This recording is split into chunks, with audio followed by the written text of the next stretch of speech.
పరిస్థితుల్లో ఒక్క నిమిషం ఓకే క్లారిటీ తీసుకుందాం కృష్ణాంజలి గారు నాకు ఇది ఛానల్ అయింది కాబట్టి నేను మళ్ళీ డేట్స్ లోకి పోలేదు, మీరు బాగానే గుర్తున్నట్టు చెప్పండి. ట్రాన్సాక్షన్స్ ఎప్పుడు జరిగినాయి, ఇన్ని సంవత్సరాల తర్వాత పెట్టడాన్ని ఎలా అర్థం చేసుకుంటారు? ట్రాన్సాక్షన్స్ అన్ని కూడా కుక్కల విద్యాసాగర్ మధ్య, అదే విధంగా జత్వాని మధ్య జరిగినటువంటి ట్రాన్సాక్షన్స్ అన్ని 2009 నుంచి 2013 మధ్యలో జరిగాయి. 10 ఏళ్ల తర్వాత 2023లో వైఎస్ఆర్ కాంగ్రెస్ పార్టీ అధికారంలో ఉన్నప్పుడు ముంబైలో సజ్జన్ జిందాల్ మీద కేసు పెట్టిన తర్వాత ఆ విచారణకి వెళ్లాల్సినటువంటి సందర్భంలో మాత్రమే ఇక్కడ ఆంధ్రప్రదేశ్ పోలీసులు, విజయవాడ పోలీసులు తీసుకొచ్చారు. దీని వెనకాల ఖచ్చితమైనటువంటి మోటో ఉంది. నేను ఒకటి చెప్తున్నాను, ఏది వైఎస్ఆర్ కాంగ్రెస్ పార్టీ నాయకుడికి, ఒకటి మీరు ఈ రోజున సిఐడికి సంబంధించినటువంటి షార్ట్ షీట్ ని మీరు ఒప్పుకుంటున్నారుగా, అది అందరం ఒప్పుకోవాల్సిందే. మన అదే సిఐడి ఈ విధమైనటువంటి కుక్కల విద్యాసాగరు ఏదైతే నకిలీ డాక్యుమెంట్లు సృష్టించారు జత్వాని అని, ఆ ఫోర్జరీ డాక్యుమెంట్లని ఆవిడ వేరే వాళ్ళకు అమ్మారు అని, అగ్రిమెంట్ చేసుకున్నారని, ఇలాంటి తప్పుడు డాక్యుమెంట్లు సృష్టించి కేసు నమోదు చేశాడు ఈవిడ మీద. ఇది కూడా సిఐడి దర్యాప్తులో తేలినటువంటి అంశం. ప్రాథమికంగా అసలు ఎవరితో అగ్రిమెంట్ చేసుకోవాలా, ఆ అగ్రిమెంట్ చేసుకున్నటువంటి వాళ్ళు కూడా బయటకు వచ్చి చాలా స్పష్టంగా చెప్పారు, అసలు మాకు ముంబై నటి ఎవరో తెలియదు అని. అసలు అలాంటి డాక్యుమెంట్సే లేవు. ఆవిడ అసలు ఆస్తికి సంబంధించినటువంటి వ్యవహారం లేదు, ఒక్కసారి కూడా జగ్గయ్యపేటకు ఆవిడ వెళ్ళలేదు. అంటే మీరు కేవలము ఆవిడ మీద ఈ ఫోర్జరీ డాక్యుమెంట్లు ఇలాంటివన్నీ పెట్టి ఈ విధంగా విజయవాడకు తీసుకొచ్చి ముంబైకి సంబంధించినటువంటి కేసులో ఆవిడ ఎవిడెన్స్ ఇవ్వకుండా మీరు సజ్జన్ జిందాల్ను కాపాడటానికి జగన్మోహన్ రెడ్డి స్థాయిలో సహకరించినటువంటి పరిస్థితి స్పష్టంగా అర్థమవుతున్నటువంటి పరిస్థితి. ఈ సిఐడి ఇప్పుడు స్టార్ట్ షీట్ అంగీకరించినప్పుడు ప్రాథమికంగా నేను పూర్తి చేసినటువంటి సమాచారాన్ని కూడా మీరు అంగీకరించారు. ఎందుకు మీరు అనుకోవాలి? 2009 నుండి పరిచయం ఉంటే ఆయన డబ్బులు ఇస్తుంటే ఎక్కడో పంబాయి నటైతే ఇక్కడ వచ్చి మళ్ళా ఏడో కూర్చొని కూడా జగ్గ పెట్టుంటే భూమి అమ్ముకోవచ్చు. ఆడికి పోయి సైట్ లో పోయి చూసి అమ్మాల్సిన అవసరం, పేపర్లు డాక్యుమెంట్ ఏమన్నా పెట్టుకుంటే ఆ నకిలీ పెట్టి అవకాశం ఉంటుంది. సరే, అది చార్జ్ షీట్ లో అది లేదు, చార్జ్ షీట్ లో అంశం లేదు. గఫూర్ గారు ఇందాక మిస్కోట్ చేశారు, నేను గమనించాను. ఆ డాక్యుమెంట్ సంగతి, అమ్మిన సంగతి అసలు అది ప్రస్తావనే లేదు ఈ సిఐడి చార్జ్ షీట్ లో. మరి దానికి ఆ రకంగా తప్పుడు కేసు పెట్టినందుకు ఇప్పుడు విద్యాసాగర్ మీద ఇదే సిఐడి అతని మీద ఎందుకు కేసు పెట్టకూడదు, అతన్ని ఎందుకు అక్యూజ్ గా చేయకూడదు? రెండో పాయింట్ సార్, ఇప్పుడు ఏదైతే ఇప్పుడు ఈవిడ తల్లిదండ్రులకి క్లీన్ చిట్ ఇచ్చారో, మరి వాళ్ళని అన్యాయంగా తీసుకొచ్చినందుకు వారికి న్యాయం ఎలా చేస్తారు? అది కూడా పరిగణలో తీసుకోవాలి కదా ఈ సిఐడి గాని పోలీసులు గాని. కృష్ణాంజలి గారు, అందుకనే నేను క్లారిటీ ఇస్తాను. మీ 2 పాయింట్స్ కి నేను క్లారిటీ ఇస్తాను. మోహన్ రెడ్డి గారు ఒక నిమిషం, మీరు అట్లా వాదన మీకు క్లారిఫికేషన్ ఇస్తానండి, మీకు క్లారిఫికేషన్ ఇస్తాను. మోహన్ రెడ్డి గారు, సిఐడి చాలా స్పష్టంగా తమ దర్యాప్తులో తెలియనటువంటి అంశం ఏంటంటే అసలు ఫోర్జరీ డాక్యుమెంట్లు లేవు, ఆవిడ ఎవరికి అమ్మినటువంటి ప్రయత్నం చేయలేదు. వాళ్ళ దగ్గర నుంచి కూడా స్టేట్మెంట్స్ తీసుకున్నది సిఐడి. ఎవరైతే ఈవిడ అగ్రిమెంట్ చేస్తున్నటువంటి వాళ్ళు ఎవరైతే ఉన్నారో ఆ పేర్లు చెప్పారు, వాళ్ళతో కూడా స్టేట్మెంట్ తీసుకుంటే అసలు ఈవిడ మాకు తెలియనేది లేదు, మాతో అగ్రిమెంటే జరగలేదు అనేటువంటి విషయం సిఐడి ప్రాథమికంగా తేల్చిన తర్వాత మాత్రమే కోర్టుకు సమర్పించింది. అంటే కావాలని ఆవిడ మీద తప్పుడు సమాచారం పెట్టి ఈ రోజున ఈ విధంగా తీసుకొచ్చి వేధించారు అనేటువంటి అంశం. ఒకే ఒక్క విషయంలో వాళ్ళిద్దరి మధ్య సంబంధం ఉన్నటువంటి మాట వాస్తవం, డబ్బులు ట్రాన్సాక్షన్ జరిగినటువంటి మాట వాస్తవం. ఇది వాళ్ళిద్దరికి మ్యూచువల్ గా అవగాహన ఉన్నటువంటి సందర్భంలో జరిగినటువంటి అవకాశాన్ని ఉపయోగించుకొని ఆవిడ బ్లాక్ మెయిల్ కింద ఈ రోజున చెప్తున్నారు. నిజంగా డబ్బులు ట్రాన్సాక్షన్ జరిగింది కాబట్టి బ్లాక్ మెయిల్ అని అంగీకరిద్దాం. కానీ పోలీసులు చేసినటువంటి చట్ట వ్యతిరేక తీసుకొచ్చి ఇక్కడ ఎప్పుడో జరిగింది, అది కూడా మ్యూచువల్ అండర్స్టాండింగ్ తో. ఏకంగా సుప్రీంకోర్టే చెప్పింది, ఏది పెళ్లి అయినా అవ్వకపోయినా మేజర్లు వాళ్ళిద్దరు కనుక ఇష్టపడి కనుక ఫిజికల్ రిలేషన్షిప్ లో ఉంటే మ్యూచువల్ అండర్స్టాండింగ్ తో ఎవరు కూడా దాంట్లో ఇంటర్ఫియర్ అయ్యే అవకాశమే లేదని చెప్పేసి, దాంతో పాటుగా డబ్బులు కూడా మ్యూచువల్ గానే అగ్రిమెంట్ తో తీసుకున్నారు. మరి దానికి ఆవిడని ఇప్పుడు బ్లాక్ మెయిలర్ గా చిత్రీకరించినప్పుడు, ఎక్స్టార్షనిస్ట్ అని చెప్పేసి అన్నప్పుడు, అతను ఈ సంబంధాన్ని అడ్డం పెట్టుకొని నేను డబ్బులు ఇచ్చానన్న మరి అధికారంతోనో నన్ను పెళ్లి చేసుకోవాలని చెప్పేసి అతను వేధిస్తుంటే, ఇది ఓన్లీ అంతవరకే అని చెప్పేసి పెళ్లి వేరు, ఫ్రెండ్షిప్లు వేరు. తను రిజెక్ట్ చేస్తుందని చెప్పేసి ఆవిడ్ని రోజు వేధించు తింటూ బట్టలు లేకుండా వీడియో కాల్స్ చేయటం, అలాగే అతని క్యారెక్టర్ ఏమైనా ఉందా బాగుందా అని చెప్పేసి చూస్తేనేమో భార్యని వదిలేసి విడాకులు ఇచ్చేసి అతను ఒక దాన్ని ఏమంటారు ఒక క్యారెక్టర్లెస్ ఫెలోగా ఆవిడ గుర్తించి అందుకని పెళ్లికి నిరాకరించిందని చెప్పేసి రోజు వేధిస్తున్నప్పుడు అతని మీద వేధింపుల కేసు ఎందుకు పెట్టకూడదు ఈ సిఐడి? పార్టీలు పెట్టుకుంటారు సార్, భార్యను వదిలేసిన వాళ్ళంతా క్యారెక్టర్ లెస్ ఫెలోస్ అయితే చాలా మంది. నేను అంటలేదండి, నేను అంటలేదండి ఆవిడ పెళ్లి, నేను అంటలేదండి. అవును, అసలు లాజిక్ ఉందా మీకు? అందుకని అసలు ఆవిడ నేను పెళ్లి చేసుకోను అని అంటానికి కారణాలు చెప్పిందని నేను చెప్తున్నా, అంతేగాని ఇక్కడ ఎవరు సర్టిఫికేట్ లేదు. ఒక్క నిమిషం మీరు చెప్పింది నేను మాట్లాడదు. ఇప్పుడు కృష్ణాంజనేయులు గారు ఏమన్నారు, 2009లో వాళ్ళకి సంబంధం, 2024 19, 24 అంతవరకు ఈమెకు భార్య చనిపోయింది, క్యారెక్టర్ ఉండేది, క్యారెక్టర్ లేని అంతా ముండి వాళ్ళతో నడిపించిందా అన్ని రోజులు? ఎట్లా మన ఇష్టం నడిపించలేదండి, నంబర్ ఉంది కదా అని చెప్పేసి ఫోన్లు చేసి వేధిస్తున్నాడు, పెళ్లి చేసుకోవాలని చెప్పేసి, లేదంటే కనుక ఇలా ఫిల్తీ వీడియోస్ చూపిస్తున్నాడు అని చెప్పేసి మరి తను చెప్పింది, మరి అది తీసుకోరా? మరి దాన్ని ఉంటారు, అది వేధింపులు చర్య రాదా? కేసు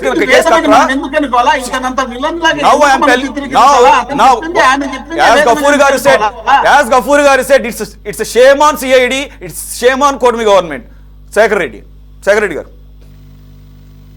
సార్ కృష్ణాంజలి మళ్ళా వస్తాను, మనకి ఇదే టాపిక్, ఇంకా సెకండ్ టాపిక్ ఏమి ఉండదు. ఒక్క నిమిషం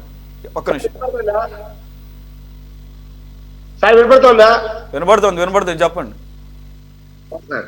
సార్. ఇప్పుడు సిఐడి వారు రెండో కేసు దర్యాప్తులో మాత్రమే మీరు చెప్పిన విషయాలన్నీ బయటకు వస్తాయి. ఏదైతే ఆమె బాధితురాలుగా కేసు పెట్టిందో ఆ దర్యాప్తులో రావాల్సిన విషయాలు మీరు చెప్తున్నారు కదా, ఇవన్నీ కూడా దాంట్లో రావాలి. కానీ ఎప్పుడైతే ఐపీఎస్ ఆఫీసర్లు కోర్టుకు వెళ్ళి అక్కడ దాన్ని ఆపేశారో, ఇక అక్కడ ఆగిపోవడం వల్ల ఇవన్నీ కూడా బయటికి రావట్లా. మీరు చెప్పింది నేను కూడా ఏకీభవిస్తున్నా. ఖచ్చితంగా ఫోర్జరీ డాక్యుమెంట్ ఆమె చేసి భూ అమ్మడానికి ట్రై చేసిందని ఏదైతే పెట్టాడో విద్యాసాగర్, దాని మీద ఖచ్చితంగా యాక్షన్ ఉండాల్సిందే. ఒక స్ట్రైట్ క్వశ్చన్, సూటి ప్రశ్న. ఆవిడ విషయంలో కూటమి ప్రభుత్వం అప్పుడు ఎలా వ్యవహరించిందో, ఎంత సపోర్ట్ చేసిందో, మోడల్ సపోర్ట్ చేసిందో మాకందరికి గుర్తుంది. మీకు ఇప్పుడు ఆవిడికి న్యాయం చేయాలన్న ఉద్దేశం ఉందా లేదా? కన్సిడరింగ్ ఆ జిందాలు కడప స్టీల్ ప్లాంట్ను స్టార్ట్ చేసిన తర్వాత. రెండో పాయింట్, నేను ఎక్కడొకటి నాకు గుర్తున్నది చెప్తున్నా. సజ్జన్ జిందాలు పట్టుకొని జగన్మోహన్ రెడ్డికి ఎందుకు అంటగడతారు, ఆయన ఫ్రెండ్ అని ఎందుకు అంటున్నారు అనేది. వైఎస్ రాజశేఖర రెడ్డి గారి హయాంలోనే జగన్మోహన్ రెడ్డి గారు ఇండస్ట్రియలిస్ట్గా ఉండాలనుకుంటున్నాడు, ఆయన కొద్దిగా మెళకువలు ఇప్పించండి అని చెప్పేసి అప్పట్లోనే సజ్జన్ జిందాల్ గారి దగ్గరికి పంపించారని, అదే సజ్జన్ జిందాలు ఎప్పుడైతే వైసీపీ గవర్నమెంట్లో కడప స్టీల్ ప్లాంట్ ప్రారంభోత్సవం సందర్భంగా డయాస్ మీద చెప్పినటువంటి వ్యాఖ్యలు, దానికి రెసిప్రోకేటివ్గా అప్పుడు సీఎంగా ఉన్నటువంటి జగన్మోహన్ రెడ్డి గారు, sir Jindal sir, whatever the help you needed, we are just a phone call away from you. తెలుగులో చెప్పండి సార్, మీకు ఎటువంటి ఏ హెల్ప్ కావాలన్నా మేము ఒక్క ఫోన్ కాల్ చాలు. This establishes the relation and the friendship between Jaganmohan Reddy and Sajjan Jindal. అంతే తప్ప దీన్ని ఏదో ఆయనకి ఏదో అంటగట్టలేదు. అలాగని చెప్పేసి ఇప్పుడు ఈ కూటమి గవర్నమెంట్ కానోడా సజ్జన్ జిందాలు? అంతకన్నా కావాల్సినోడు, ఎందుకంటే మెటీరియలైజ్ అయింది కదా. స్టార్ట్ చేయకుండానే స్టీల్ ప్లాంట్ని కొబ్బరికాయలు కొట్టి అన్ని ఫేవర్లు చేసినప్పుడు ఏకంగా స్టార్ట్ చేసిన తర్వాత ఇంకెంత ఫేవర్ చేయాలి? ఎంతకైనా తెగిస్తారు. కాదంబరి జత్వాని కాదు కదా, ఎవడు అడ్డొచ్చినా కానీ ఇలాగే బలిపుసం చేస్తారని చెప్పేసి అర్థమవుతుంది. శేఖర్ రెడ్డి గారు. సార్ సురేష్ గారు, దయచేసి 2 నిమిషాలు వినండి. మీరు కావచ్చు, కృష్ణాంజలి గారు కావచ్చు, గఫూర్ గారు కావచ్చు, మీరు ఏమైనా మాట్లాడచ్చండి. ఏం మాట్లాడినా చెల్లుబాటు అవుతుంది. మీరు ఎవరికైనా లింక్ పెట్టచ్చు, ఎవరినైనా బలిపుసం చేయొచ్చు, ఏమైనా మాట్లాడచ్చు. కానీ నేను అధికార పార్టీకి సంబంధించిన వ్యక్తిగా వాస్తవాలే మాట్లాడాలి. అంటే అభూత కల్పనలు కావచ్చు, లేదంటే లోపల విషయాలు కన్వీనియంట్ గా మాట్లాడాలి, చెప్పండి, అర్థం చేసుకుంటాం.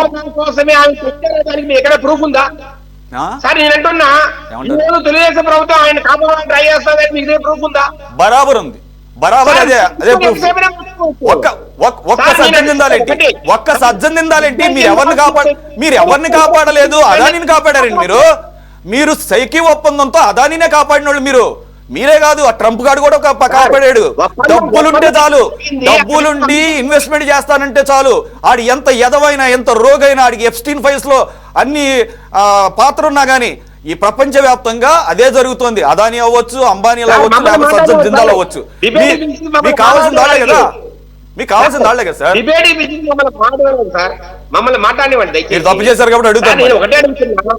సార్ ఆ రోజు కేసు పెట్టి ఆమెను అక్రమంగా అరెస్ట్ చేసి నిబంధనలు తుంగలో తొక్కి ఆమెను వేధించారు కాబట్టే ఆ రోజు వారు పోలీస్ ప్రొసీజర్స్ ఫాలో కాలేదు కాబట్టి ముఖ్యమంత్రి గారి అప్పుడున్న ముఖ్యమంత్రి గారికి సత్యం జిందాల్ గారికి మధ్యలో ఏదో ఉంది, అందుకనే ఆమెను ఈ రకంగా అరెస్ట్ చేసి వేధించారనేది ఆ రోజు మేము ఆరోపణలు చేశాం. ఈ రోజు కూడా ఆరోపణల మీద నిలబెడుతున్నాం, ఈ రోజు కూడా అదే మాట్లాడుతున్నాం. కానీ ఈ రోజు తెలుగుదేశం పార్టీ కావచ్చు లేదంటే ఎన్డీఏ కూటమి సత్యం జిందాల్ గారిని కాపాడనే ఉద్దేశంతో ఇట్లా మేము ఈ రోజు ఛార్జ్ షీట్ వేస్తున్నాం అనేది వాస్తవం కాదు. అక్కడ ఏదైతే జరిగిందో దాన్ని మాత్రం చూపించాల్సిందే కదండి. ఇప్పుడు బ్యాంక్ ట్రాన్స్ఫర్స్ కావచ్చు, మనీ ట్రాన్సాక్షన్స్ కావచ్చు, అవి అబద్ధం కాదు కదా, అవి వాస్తవాలే కదా. మరి ఫోర్జరీ డాక్యుమెంట్ ఫోర్జరీ లేదు కాబట్టి పక్కన పెట్టారు.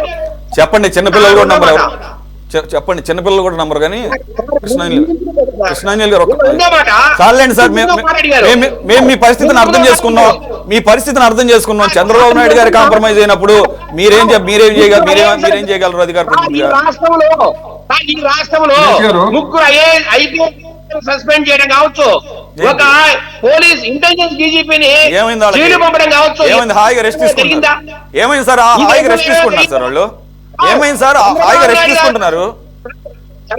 చంద్రబాబు నాయుడు గారు కాదు కాబట్టి, ముఖ్యమంత్రి ఆయన ఉన్నారు కాబట్టి జరిగింది. ముగ్గురు పోలీస్ ఆఫీసర్లను సస్పెండ్ చేయడం ఈజీ అనుకుంటున్నారా? ఎంత ప్రజలు ఉంటారు సార్? ఎందుకంటే జిందాల్ అప్పటికి స్టీల్ ప్లాంట్ పెట్టలేదు కదా, అప్పటికి జిందాల్ స్టీల్ ప్లాంట్ పెడతానని హామీ ఇవ్వలేదు కదా. అప్పటికి జిందాల్ స్టీల్ ప్లాంట్ పెడతానని హామీ ఇచ్చున్నా పెట్టినా గానీ అది కూడా జరిగేది కాదు. రాసి పెట్టుకోవచ్చు కృష్ణాంజలి. ఒక్క నిమిషం. శేఖర్ రెడ్డి గారు, my friend, okay, we can understand your situation, okay, be they. Mohan Reddy గారు, మోహన్ రెడ్డి గారు మాట్లాడతారు. ఆగండి. మోహన్ రెడ్డి గారు, చంద్రబాబు నాయుడు గారు ఎన్నికేసుకొని రారు. చంద్రబాబు నాయుడు గారు చాలా కరెక్ట్, అందుకనే ఆయన తీసుకొచ్చినాడు. అందుకనే ముగ్గురు ఎస్పీలను, ముగ్గురు ఐపీఎస్ ఆఫీసర్లను బలి చేసినాడు. చాలా మంచోడు అని చెప్తున్నటువంటి ఈ పెద్ద మనుషులు మరి అరవ శ్రీధర్ ఎమ్మెల్యే స్వయంగా ఎమ్మెల్యే పైన ఆరోపణ చేస్తే ఆ ఎమ్మెల్యేని ఎన్నికేసుకొచ్చుకున్నారా, లేదా వీళ్ళ మీటింగ్లో పెట్టి స్పీచ్లు ఇప్పించుకున్నారా, లేదా సత్యవేడ ఎమ్మెల్యే పైన ఆరోపణలు వచ్చి ఆ ఎమ్మెల్యే అమ్మాయి పోయి విజయవాడలో పోయి హైదరాబాద్ పోయి ప్రెస్ మీట్ పెట్టాల్సి వచ్చిందా, లేదా ఆంధ్రప్రదేశ్ లో పెట్టలేకుండా పోయిందా, లేదా అదే విధంగా రాయల్ కిరణ్ అనే క్యాండిడేట్ బ్రహ్మాండంగా చేస్తే ఆ భాగవతాలన్నీ ఆ భాగవతాల గురించి కనీసం మాట్లాడే సందర్భం కూడా లేనటువంటి ఈ కూటమి పెద్దలు రాష్ట్రంలో ఏమి జరిగినా పట్టించుకోరు. రాష్ట్రంలో 14 మంది కలిసి ఒక ఎస్సీ మహిళను కడుపు చేసి అమ్మాయిని వదిలిపెడితే పట్టించుకున్న అన్నిటిని మిక్స్ చేయకండి సార్. అన్నిటిని మిక్స్ చేస్తే దేని ఏం మాట్లాడతాము? ఇప్పుడు అన్నిటిని కలగూర కంప చేస్తే ఎట్లా మాట్లాడతాము?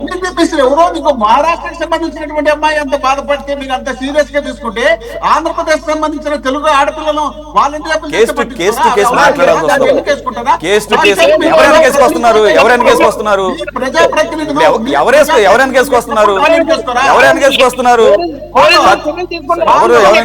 ఒక్క నిమిషం టైం వేస్ట్ అవుతుంది. ఒక్క నిమిషం నేను ఎందుకు వెనకేసుకొస్తాను సార్?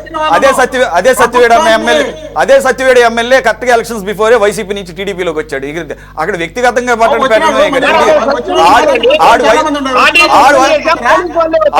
అటువంటి వైసీపీలో ఉన్న చేస్తాడు, టీడీపీలో ఉన్న చేస్తాడు, కానీ అటువంటి క్యారెక్టర్లు ఉన్న వాళ్ళు అలాంటి వాళ్ళు ఇప్పుడు ఇంతకుముందు ఇప్పుడు చేసిన మీరు చెప్పినారు చూడు డైరెక్ట్ గురించి, దాంట్లో ఉన్న వాళ్ళు కూడా అంతకుముందు టీడీపీలో ఉన్నారంటే వాళ్ళంతా దొంగలు దోపిడీదారులనేనా? మీరు అధికారంలోకి వచ్చిన తర్వాత, మీ దగ్గరికి వచ్చిన తర్వాత, మీరు ఎమ్మెల్యేలుగా గెలిపించుకున్న తర్వాత వాళ్ళు చేసినటువంటి దానికి మీరు ఎన్నికేసుకున్నారా లేదా? అది నేను ఎందుకు ఎన్నికేసుకొస్తాను? ఈ సందర్భం కాదంటున్నావు. ఎవడు ఎన్నికేసుకొస్తాడు? ఎవడో మీరు కూడా ప్రశ్నించలేదు. అంతకన్నా ఘాటుగా ప్రశ్నించాం మేము, అంతకన్నా ఘాటుగా ప్రశ్నించిన సందర్భాలు కృష్ణాంజలి గారు. మీరు కాదు ప్రశ్నించాల్సిందే. మమ్మల్ని అడిగేటప్పుడు మేము ప్రశ్నిస్తాం, మమ్మల్ని అడిగేటప్పుడు మేము ప్రశ్నించాలి, అది మా బాధ్యత.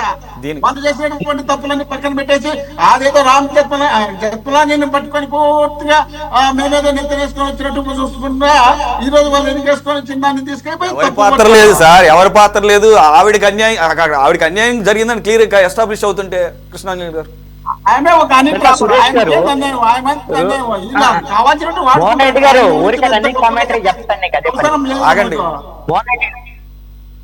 ఇక్కడ సురేష్ గారు ఏ కేసు కా కేసు ఖచ్చితంగా చూడాలి, ఏ కేసు కా కేసుకు సంబంధించినటువంటి విషయంలో దర్యాప్తులు జరగాలి, అదే విధంగా బాధితులకు న్యాయం జరగాల్సినటువంటి బాధ్యత దర్యాప్తు సంస్థల మీద ఉంటుంది, ప్రభుత్వం మీద ఉంటుంది. ఇప్పుడు వైఎస్ఆర్ కాంగ్రెస్ పార్టీ మాట్లాడేటువంటి వాళ్ళు ఇప్పుడు షార్ట్ షీట్ ఎట్లయితే మీరు యాక్సెప్ట్ చేస్తున్నారో కుక్కల విద్యాసాగర్ మీద, అదే విధంగా ఐపీఎస్ ఆఫీసర్ల మీద సిఐడి వాళ్ళు చేసినటువంటి ప్రాథమిక దర్యాప్తును కూడా వీళ్ళు అంగీకరించాలి. అందుకనే ఐపీఎస్ లో ఆ రోజున సస్పెన్షన్ జరిగింది. ఇక్కడ నేను ఒక క్లారిటీ ఇవ్వదలుచుకున్నాను. ఆ రోజున సస్పెన్షన్ చేయటానికి ఓకే కానీ 2 ఏళ్ల తర్వాత ఈ సస్పెన్షన్ కొనసాగించడాన్ని మాత్రం ఖచ్చితంగా సవరించుకోవాలి ప్రభుత్వము. సవరించుకోవట్లేదంటే అర్థమైంది, ఆ ఒక్క కారణాన్ని చూపించి వీళ్ళు రాజకీయంగా వైసీపీకి సపోర్ట్ చేసినటువంటి ఐపీఎస్ ఆఫీసర్లు కాబట్టి వాళ్ళని 5 ఏళ్ల పాటు ఇంకా కంటిన్యూగా బొకే కూడా తీసుకోలేదు సార్. సీఎం గారు శ్రీలక్ష్మి గారు వచ్చి బొకే ఇచ్చే బొకే పెట్టుకున్నారంటే వైఎస్ఆర్ కాంగ్రెస్ పార్టీలో బాగా పనిచేసినటువంటి కానిస్టేబుల్ నుండి, ఎంఆర్ఓ నుండి, ఎస్ఐ నుండి, సిఐ నుండి, డిఎస్పీ వరకు మొత్తం అందరినీ వైఎస్ఆర్ లో పనిచేసిన వాళ్ళు పక్కన పెట్టారు. వీళ్ళు పరిపాలన కాదు, వీళ్ళకి చెప్పినట్టు ఇనే వాళ్ళతోనే పరిపాలన చేసుకుంటారు. పర్ఫెక్ట్ గా పనిచేసే వాళ్ళను సస్పెండ్, దూరం ప్రభుత్వాన్ని ఇలా కంటిన్యూస్ గా మాట్లాడితే ఏం అర్థం అవుతుంది? ఒక్క నిమిషం, ఒక్కడు మాత్రం అర్థమైంది. బొకే అంటే శ్రీలక్ష్మి గారి గురించి అనుకుంటా. ఆవిడ మర్యాద పూర్వకంగానే సాగనంపారు, ఎంత ఆవిడ చేసిన ఇదైతే. రైట్, ఎనీవే సార్ కంక్లూడ్ చేయండి సార్. గఫూర్ గారు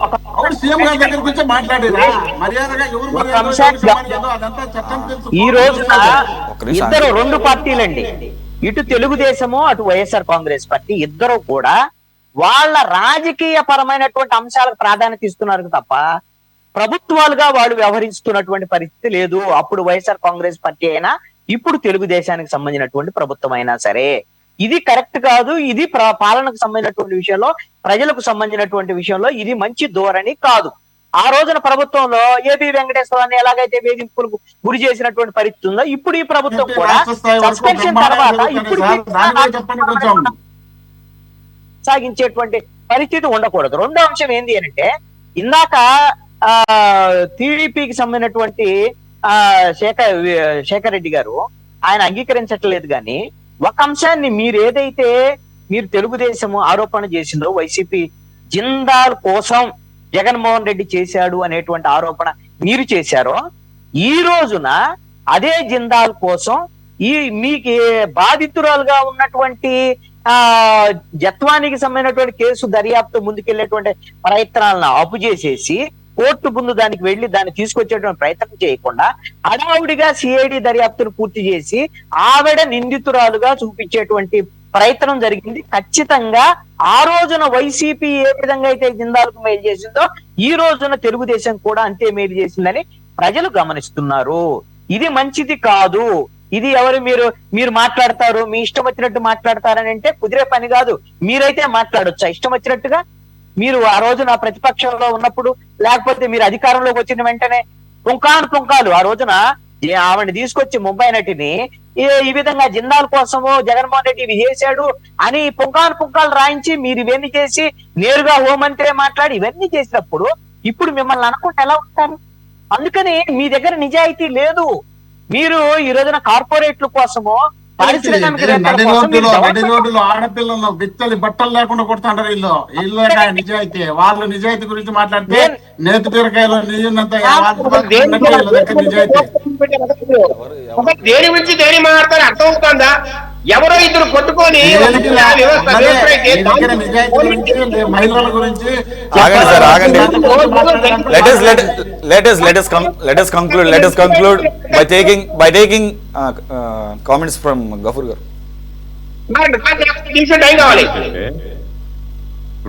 ఇప్పుడు కాదంబరి జత్వాని కేసు మీద మేము ఆవేదన పడి మాట్లాడుతున్నామంటే కాదంబరి జత్వాని ఈ రాష్ట్రం ఆమె కాదు, మా పార్టీలకు సంబంధించిన ఆమె కాదు.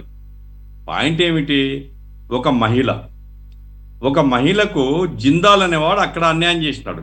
వాళ్ళ మధ్య ఏం సంబంధాలు సార్? ఈ దేశంలో మనం వాడు ఇల్లీగల్ అఫైర్స్ పెట్టుకోవచ్చు, వాడు ఏమైనా చేయొచ్చు, మేము మా పార్టీ తరఫున బలపరుస్తామని మోహన్ రెడ్డి గారు కనీసం సిగ్గుపడాలా? ఇట్టోళ్ళని బలపరచడానికి కుక్కల విద్యాసాగర్ గురించి మాట్లాడతారు. బరిబిత్తల సోషల్ మీడియాలో పోస్టింగ్లు పెట్టే మీ ఎంపీ మీరేమీ యాక్షన్ తీసుకోలే. ఇవన్నీ ప్రజల దృష్టిలో ఉంటుందండి, ప్రజల దృష్టిలో ఉంటుంది. నైతిక విలువలు ఉంటాయి, ఎవరికి కానీ నైతిక విలువలు ఉంటాయి. మనం రాజ్యం ఉండొచ్చు, రాజ్యం అధికారం పోవచ్చు, కానీ ఎవరి కోసం నిలబడతారు? రాజశేఖర రెడ్డి గారు ఎందుకు చిరస్థాయి నిలబడినా అంటే ఆయన కొన్ని విషయాల్లో చాలా ఫర్మ్ గా ఉండేవాడు, మానవతా విలువల పట్ల చాలా ఫర్మ్ గా ఉండేవాడు. మీకు ఆ లక్షణాలు రాలేదు, ఓకే వదిలేద్దాం. జగన్మోహన్ రెడ్డి గారు ఉంటారు, మీకు ఆయన గురించి మీకు తెలియదు. మీరు చదువుకోకుండా తెలుగుదేశం వాళ్ళతో తిరుగుతున్నారు కాబట్టి ఆ పచ్చగా అలవాట్లు మీకు కూడా మోహన్ రెడ్డి నిన్న మొన్న వచ్చిండొచ్చు, కొంచెం వినవయ్యా, నిన్న మొన్న రాజకీయాలు గఫూర్ అన్న, ఈ రాష్ట్రంలో జరుగుతున్నటువంటి మహిళల పైన ఒక్క మాట కూడా మీరు మాట్లాడలేదంటే మీరు పూర్తిగా వాళ్ళ భుజాన్ని వేసుకొని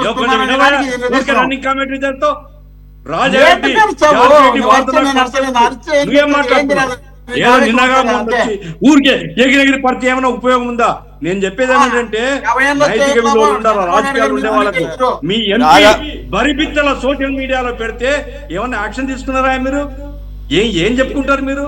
రేపల్లిలో రైల్వే స్టేషన్ లో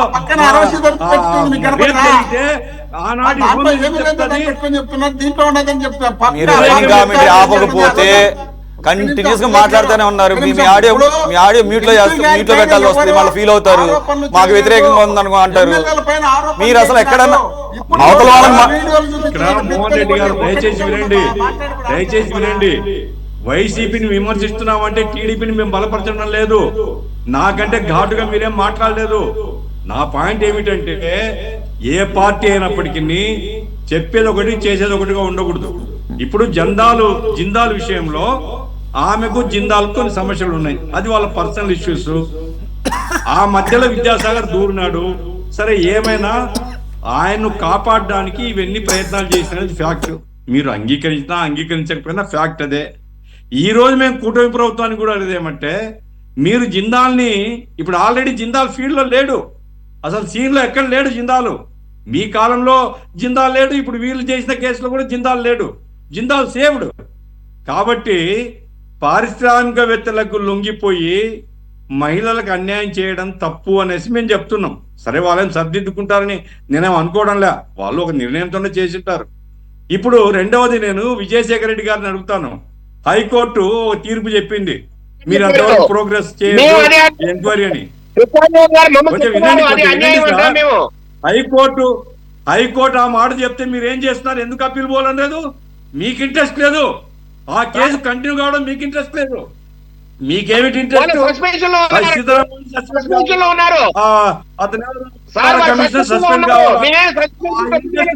అయిపోయింది. మీరు ఆ కేసును ఏది ఏమైనా ఒక మహిళ మీద దుర్మార్గం చేసినారు, ఆ మహిళకు న్యాయం చేయాలనే పట్టుదల మీకు లేదు, కాబట్టి మీరు కామ్ గా ఉంటున్నారు. ఇప్పుడు సిఐడి ఎందుకు పరిగెత్తింది? ఏం లేదు. మొన్న కడప ఇన్సిడెంట్ లో సాటిస్ఫై కింద మీరు ఈ రోజు సిఐడి పేరుతో వేసినారు. ఇవన్నీ ప్రజలు గమనిస్తారండి. ఇక్కడ మీరు గట్టిగా మాట్లాడితే, నేను గట్టిగా మాట్లాడితే ప్రజలు ఎవరు అమాయకులు కాదు, ప్రజలు అన్ని గమనిస్తారు. దయచేసి చెప్పేది ఒకటి చేసేది ఒకటిగా లేకుండా నాకు ఒక్కటి క్లారిటీ ఇవ్వండి మా సెక్రటరీ గారు, మీరు కాదు, ఒక్క నిమిషం. సస్పెన్షన్ లో ఉన్నప్పుడు వాళ్ళ జీతభత్యాల పరిస్థితి ఏంటి సార్? ఒకసారి క్లారిటీ ఇవ్వండి ఎవరన్నా. ఆగండి, సస్పెన్షన్ తొక్కలో సస్పెన్షన్ చేస్తే పని అయిపోయింది ఏంటి? ఆగండి సస్పెండ్ చేసేది మామూలు విషయం సార్. వెళ్ళి ముందు హైకోర్టుని అప్రోచ్ అవ్వండి, అది అబియన్స్ తీయమని చెప్పేసి. ఆగండి, సస్పెండ్ చేస్తే రెస్ట్ తీసుకున్నారు, ఆగండి. సస్పెండ్ చేస్తే రెస్ట్ తీసుకున్నారు, ఆగండి. వాళ్ళని జైల్లో పెట్టారేంటి? కాదు కదా, ఒక్క నిమిషం ఆగండి. మీరు ఒక్క నిమిషం ఆగండి సార్, మీకు ఇస్తాను. కృష్ణానీల్ గారు, గఫూర్ గారు, వారి జీతభత్యాల పరిస్థితి ఏంటి సార్? ఆఫ్ వస్తుందా, లేకపోతే అసలు ఎవరా, లేకపోతే ఫుల్ చేస్తారా? సార్ సురేష్ గారు, వాళ్ళని సస్పెండ్ చేసినప్పుడు వాళ్ళు సస్పెన్షన్ లో ఉన్నా సరే రోజు డీజీపీ ఆఫీస్కి వెళ్ళాలి, సంతకాలు చేయాలి రూల్ ప్రకారంగా అయితే. వాళ్ళని అవసరమైతే వేరే విధులకు కూడా వాళ్ళని వినియోగించేదానికి అవకాశం ఉంటుంది. రెండోది ఏంటంటే ఆఫ్ శాలరీ వాళ్ళకి ఇస్తారండి, ఖచ్చితంగా ఆఫ్ శాలరీ ఇవ్వాలి. ఈ సస్పెన్షన్ ఎత్తివేసిన తర్వాత ఈ సస్పెన్షన్ కింద రాంగ్ వేలో కింద ప్రభుత్వం చేసిందని నిర్ధారణ అయితే మొత్తం జీతం కూడా ఇవ్వాలి తర్వాత. అందుకని వాళ్ళకి శాలరీ అంతా పోతుంది. వాళ్ళని ఈ విధంగా కేవలము సస్పెండ్ చేసి మీ తక్కువ తీసుకునే దానికి కొనసాగించారు. 6 నెలలకు ఒకసారి సస్పెన్షన్ కొనసాగిస్తున్నారు. కానీ జత్వాని కేసుకు సంబంధించినటువంటి విషయంలో దర్యాప్తు అయితే ముందుకు తీసుకెళ్ళట్లేదు. అదే మీ చిత్తశుద్ధి, ప్రభుత్వానికి సంబంధించినటువంటి చిత్తశుద్ధి అర్థమవుతున్నటువంటి వ్యవహారం. I will wind up after Jindal గారిని సార్ సత్యం జిందాల్ మేము సపోర్ట్ చేసేగా ఉంటే ఇప్పుడు ఆయన సపోర్ట్ చేసిన ఐపీఎస్ ఆఫీసర్లకు మేము మళ్ళా ఉద్యోగాలు ఇవ్వాలిగా, సస్పెన్షన్ ఎత్తారు కదా. ఒకే మా ప్రశ్న అడుగుతున్నాం. ఆయన నిజంగా మేము సత్యం జిందాల్ సపోర్ట్ చేసినట్లయితే మీకు అవసరం ఉంది కాబట్టి ఇట్లా నడుచుకుంటున్నాం. మీకు ఇక్కడ అవసరం అని మీరు దీన్ని బట్టి చూస్తే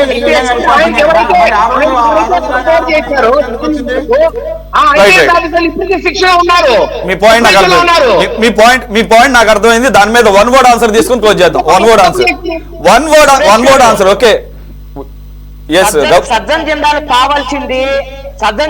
కావాల్సింది కాదంబరి జత్వాని క్యారెక్టర్ లేదు అని చెప్పుకోవటం మాత్రమే కావాలి. ఐపీఎస్ క్లీన్ చిట్టు సజ్జన్ జిందాల్కి అవసరం లేదు. అందుకని ఈ ప్రభుత్వం ఆవిడ క్యారెక్టర్ లెస్ అనే షార్ట్ చిట్ వేసింది. ఇదే కారణం, ఇంకేముంది? ఇప్పుడు సురేష్ గారు ఐపీఎస్ ఆఫీసర్ల విషయంలో కూడా, ఎందుకంటే 3 ఐపీఎస్ ఆఫీసర్లు ఉన్నారు, ఐపీఎస్ లకు ఒక అసోసియేషన్ ఉంది, క్రమంగా ఒత్తిడి తీసుకొని వస్తారు, జరగబోయే క్రతువు పూర్తి అవుతుంది. అయితే ఇవంతా ఏమంటే ఒకేసారి చేసినాం అనుకోండి, మీరు నేను కొంచెం బాధపడతాం. మాకు బాధ ఏం వేరే బాధ కాదు, అరే ఇంత అన్యాయమా అని. కాబట్టి జరగబోయేది కార్యం జరుగుతుంది. నా పాయింట్ ఏంటంటే కూటమి ప్రభుత్వానికి మాత్రం మాయని మచ్చలాగా చేసుకుంటున్నారు. ఇది తప్పు. మీరు దయచేసి ఆత్మ పరిశీలన చేసుకుని మాత్రం మేము చెప్తాం. మీరు చేసుకోరు, అది కూడా తెలుసు నాకు. సరే, జరగబోయే క్రమం ప్రజలు నిర్ణయించుకుంటారు. విజయవాడలో పెట్టినటువంటి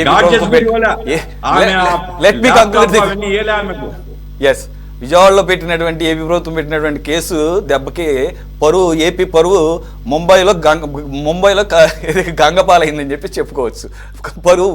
రాష్ట్ర పరువు తీసినట్టే, ఏది ఇక్కడ కాదు, ముంబైలో. Thank you very much for joining Gafoor గారు, కృష్ణాంజలి గారు, మోహన్ రెడ్డి గారు అండ్ శేఖర్ రెడ్డి గారు. ఇది వాళ్ళ టాప్ డిబేట్. మరో అంశంతో మళ్ళీ కలుద్దాం. Stay tuned to city 24/7.